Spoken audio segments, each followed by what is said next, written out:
بسم اللہ الرحمن الرحیم۔ شمع رسالت صلی اللہ علیہ وآلہ وسلم نبوت کا 10واں سال، اور آپ نے مکۃ المکرمہ سے باہر نکل کر دوسری وادیوں میں دوسرے قبیلوں میں دعوت جب پہنچانا شروع کی تو ہم نے یہ پڑھا کہ پہلا آپ کا سفر طائف کا سفر تھا، جو مکہ سے 60 میل کے فاصلے پر ہے۔ اس میں جاتے ہوئے بھی آپ نے مختلف قبیلے جو راستے میں آتے تھے ان کو دعوت دی، اور طائف کے ہر سردار کو دعوت دی، لیکن ایک شخص بھی مسلمان نہیں ہوا۔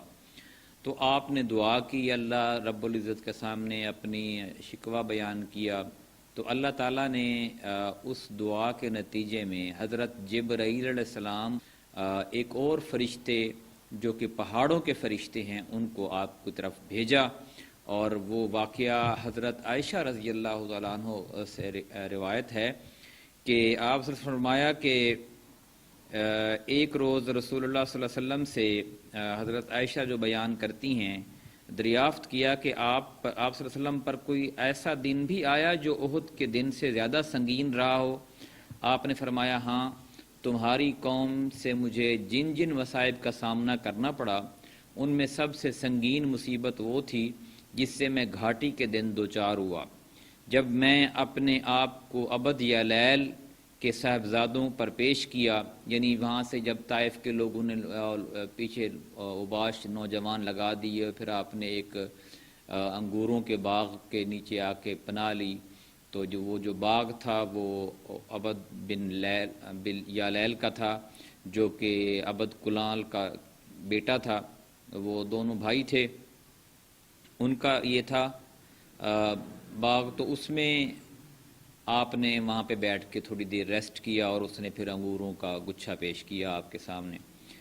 تو فرمایا کہ مگر اس نے میری بات منظور نہ کی تو میں غم و الم سے نڈھال اپنے رخ پر چل پڑا، اور مجھے کرن ثعالب پہنچ کر ہی افاقہ ہوا۔ وہاں میں نے سر اٹھایا تو کیا دیکھتا ہوں کہ بادل کا ایک ٹکڑا مجھ پر سایہ فگن ہے۔ میں نے بغور دیکھا تو اس میں حضرت جبرائیل علیہ السلام تھے۔ انہوں نے مجھے پکار کر کہا، آپ صلی اللہ علیہ وسلم کی قوم نے آپ سے جو بات کہی اللہ نے اسے سن لیا ہے، اب اس نے آپ کے پاس پہاڑوں کا فرشتہ بھیجا ہے تاکہ آپ ان کے بارے میں اسے جو حکم چاہیں دیں۔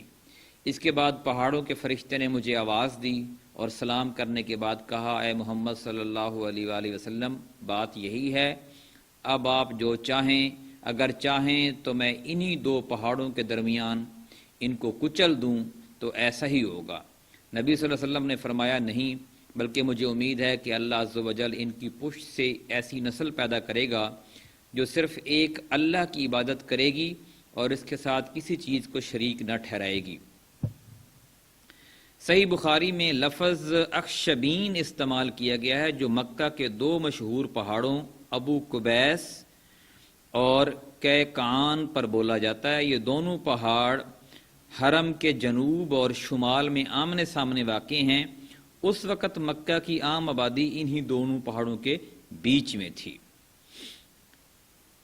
رسول اللہ صلی اللہ علیہ وسلم اس کے جواب میں آپ کی جو ایک منفرد شخصیت اور ناقابل ادراک گہرائی رکھنے والے اخلاق عظیمہ کے جلوے ہیں جو آپ جواب دیتے ہیں وہ اس میں دیکھے جا سکتے ہیں۔ بہرحال اب 7 آسمانوں کے اوپر سے آنے والی اس غیبی مدد کی وجہ سے آپ صلی اللہ علیہ وآلہ وسلم کا دل مطمئن ہو گیا اور غم و الم کے بادل چھٹ گئے، چنانچہ آپ نے مکہ کی راہ پر مزید پیش قدمی فرمائی اور وادی نخلا میں جا فروکش ہوئے۔ یہاں 2 جگہیں قیام کے لائق ہیں، ایک السیل الکبیر اور دوسرے زیمہ، کیونکہ دونوں ہی جگہ پانی اور شادابی موجود ہے، لیکن کسی ماخذ سے یہ پتہ نہیں چل سکا کہ آپ نے ان میں سے کس جگہ قیام فرمایا تھا۔ وادی نخلا میں آپ کا قیام چند دن رہا۔ اس دوران اللہ تعالیٰ نے آپ کے پاس جنوں کی ایک جماعت بھی بھیجی جس کا ذکر قرآن مجید میں آیا ہے۔ سورہ الاحقاف کی آیات یہ ہیں، ترجمہ اس طرح ہے، اور جب کہ ہم نے آپ کی طرف جنوں کے ایک گروہ کو پھیرا کہ وہ قرآن سنیں، تو جب وہ تلاوت قرآن کی جگہ پہنچے تو انہوں نے آپس میں کہا چپ ہو جاؤ، پھر جب اس کی تلاوت پوری کی جا چکی تو وہ اپنی قوم کی طرف عذاب الہی سے ڈرانے والے بن کر بیٹھے۔ انہوں نے کہا، اے ہماری قوم، ہم نے ایک کتاب سنی ہے جو موسیٰ علیہ السلام کے بعد نازل کی گئی ہے، اپنے سے پہلے کی تصدیق کرنے والی ہے، حق اور راہ راست کی طرف رہنمائی کرتی ہے۔ اے ہماری قوم، اللہ کے داعی کی بات مان لو اور اس پر ایمان لے آؤ، اللہ تمہارے گناہ بخش دے گا اور تمہیں دردناک عذاب سے بچا لے گا۔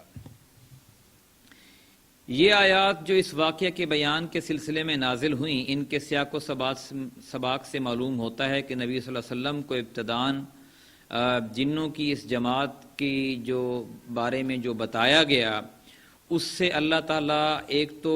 یہ بتانا مقصود سمجھتا تھا کہ اللہ کی مدد جو ہے وہ بظاہر چیزوں سے نہیں ہوتی، ایسی کی بھی مخلوقات ہیں جو اللہ تعالیٰ کی چھپی ہوئی ہیں اور اللہ تعالیٰ ان کے ذریعے سے اپنے برگزیدہ بندوں کی مدد کرتا ہے۔ اور دوسرا، ان آیات کے آگے پیچھے جو اللہ تعالیٰ نے قرآن پاک میں بیان کیا ہے وہ یہ کہ ان قریب یہ مکہ کے جو لوگ ہیں یہ غارت ہونے والے ہیں اور اللہ تعالیٰ آپ کو کامیابیوں سے نوازے گا، اور جو آپ کی دعوت قبول نہیں کرے گا وہ نہ تو اللہ کو بے بس کر سکتا ہے اور نہ آپ کو، اور اللہ کے سوا اس کا کوئی کارساز بھی نہیں، اور ایسے لوگ کھلی گمراہی ہوئے میں ہیں۔ اس نصرت اور ان بشارتوں کے سامنے غم و علم اور حزن و مایوسی کے وہ سارے بادل چھٹ گئے جو طائف سے نکلتے وقت گالیاں اور تالیاں سننے اور پتھر کھانے کی وجہ سے آپ پر چھائے تھے۔ آپ نے عزم مصمم فرمایا کہ اب مکہ پلٹنا ہے اور نئے سرے سے دعوت اسلام اور تبلیغ رسالت کے کام میں چستی اور گرمجوشی کے ساتھ لگ جانا ہے۔ یہی موقع تھا جب حضرت زید بن حارثہ نے آپ سے عرض کی